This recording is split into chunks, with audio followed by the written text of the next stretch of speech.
This is Bill Brenland from downtown. As you know, we was called downtowners if you lived down here. It was cut off from the main road. You had to cross bridges to get to it. And when the high tide came up in the spring, it would flood all the road.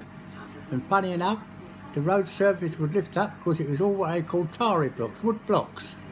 And they'd rise up in the air, so that means no motors or anybody could get over it till it was all repaired and placed back. The water would come in. We lived on the ground floor in a flat with my mother. We had to stack all the furniture up on the table, what furniture we had. And then the water would come in. I can remember in 1953, it was a very cold night and the moon was shining. I happened to look out the window. I thought, that's a bright moon. Anyway, I went to get out of bed. I put my foot out and it got soaking wet. I thought, what's going on here? When I got out of bed completely, the room was full of blooming water. Anyway, I got dressed. I went out round the corner and all the water was running along the road. The next minute I heard a blooming big crash. The whole wall, which ran along from Elgar Street round to the Ship and Well pub by the docks, where the Chinese boats used to come in, had fallen down and the water was absolutely racing along the street. Anyway, I went back indoors and I said to my mother, I said, you better try and go upstairs, I said, because the water's coming in here. And she went up onto the next landing, banged on their door and they took her in and, you know, they asked me to go and tell their friends, but when I knocked at the door, the people was there, they just said, oh, we're full, like that. So nobody was interested. Anyway, the next morning, there was all bricks in the road, some bloke's motorbike and sidecar was all covered in bricks and water, and the whole street was flooded. It was Sunday the next day, funny enough, and the kids had made rafts and they were standing on them because the water was knee high. Now it ran all the way downtown Rob Rive Street and they had the same problem up there. Anyway, the police come down, one policeman came on a motorbike. He saw us nicking the wood blocks because he was going to burn them on the fire if we could. Everything was turned off. He said, put them back else I'll arrest you. Yeah? He said, what's your name? I said, Mickey Mouse. And all the kids laughed. Anyway, it took a couple of days for the water to subside. The council had to come back, replace the wood blocks, because there was a wooden block, we call them pickle blocks, and they was covered in grit, and when you put them on the fire, they'd go spit, bang, wallop, all little bits of hot grit used to fly out. But there you are, we couldn't always afford coal to burn on the fire. Normally we'd go up to what they call the gas works, the coke house, take a sack, buy £28 of coke, carry it back home and burn that on the fire. Now, there come a time now when we went to the Redwood School, I mean, half the population of downtown went there, and when you tried to get in the classrooms were so overcrowded, sometimes you had to stand in the passage looking through the door at the blackboard, and there was one teacher there, Dick Pardon he was called. He used to have his coat on and his hat. He'd be pointing at the board with a cane and shouting and hollering. God knows what he was writing up on the board, it was double Dutch to me. Anyway, later on, I had to go and see the school doctor. This was your examination, and my young brother had started school then, and the doctor examined me and my young brother. He said, he turned around and he said, how would you like to go away to convalescent? I said, what's that? He said, oh, you get eggs, cream, fruit, in the countryside, play on the beach.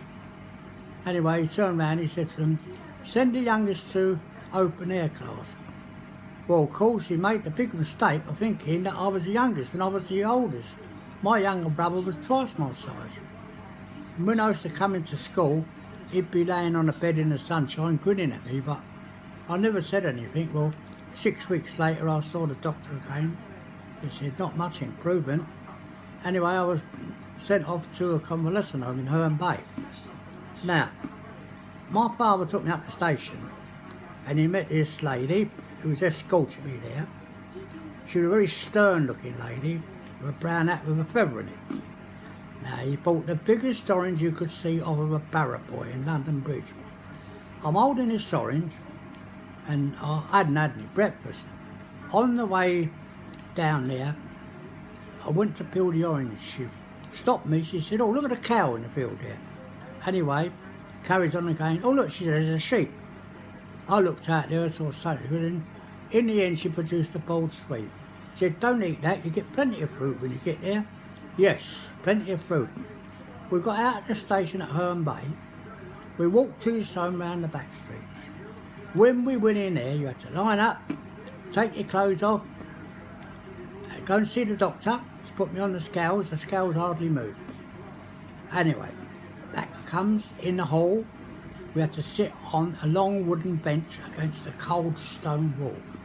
Now, when I looked up, there's all icicles hanging from the pipes up there. And this crowd of boys sitting alongside me, a bigger boy said, "Don't ask them what time the dinner will be ready." Of course, me like a fool, I went over to what was a cellar. I walked down a couple of the steps. I said, "Excuse me, what time will the dinner be served?" And next minute a lady came racing up the stairs, grabbed hold of me, slapping me round the legs, took me up in the bedroom, chucked me on the bed, ripped me clothes off, gave me another good ironing. "Now stay there," she said, "you won't get no dinner." Anyway, I lay there till the next day, round about midday. Somebody came in with a plate. On it was some mincemeat and some water around it and a hard crust of bread. I was starving. I thought it was marvellous. I ate that. Now, all the time I was in that home, all we did was go downstairs, sit on a hard wooden form with our backs pressed to a cold wall. If you went to speak, a bloke would come round and he'd say, "Shut up or she'll get the bell." Now, he was stripped to the waist, this little bloke, and then he came round with a big boy and they said, "Write home and tell your mother you're enjoying it here. Please can you send me some money, mum, to buy some sweets." Right, they had a bit of paper. I could hardly write. I scribbled a few lines on it. Another boy improved it. It was posted off to my mother. A couple of weeks later, a letter arrived. In it was 2 50 bits, which was very rare to have money in them days, in a bit of cardboard. Along came this bloke again. "Belt, hand it over," he said. "You had to hand the money over." Then, what do you think they did? They took us out in the snow, freezing cold. They said to buy some tobacco for the master. Oh, by the way, on my way out, I saw my great big orange piled up inside the master's study with a big fire going. He was sitting there, and there was my massive orange sitting on the top. I thought, "You greedy old sod, hope it chokes you." We went to the sweet shop. They bought some sweets. We never got anything for ourselves. We was marched home. And one of the other things they would do, all the windows was blacked out. There was a little boy sitting alongside me. He said, "I feel ill." His head fell on my shoulder. Somebody came and snatched him up, took him away. He went in an ambulance away. When I asked how he was, I said, "Oh, he's dead." Now, all the time I was there, you never got a proper meal. You'd have this horrible... Yippee-yi-yippee-yo! Start making a video. Go a on. tapioca, like all frog's eyes it was. Horrible stuff. Fish bones stew for lunch, and then you were threatened all the time with a belt. Anyway, when the summer came along, we never knew whether it was summer or winter because the windows had all green paper over them. They took us out one day and the sun was blinding. We were staggering along, people saying, "What's the matter with them?" They're saying, "Oh, they're tired."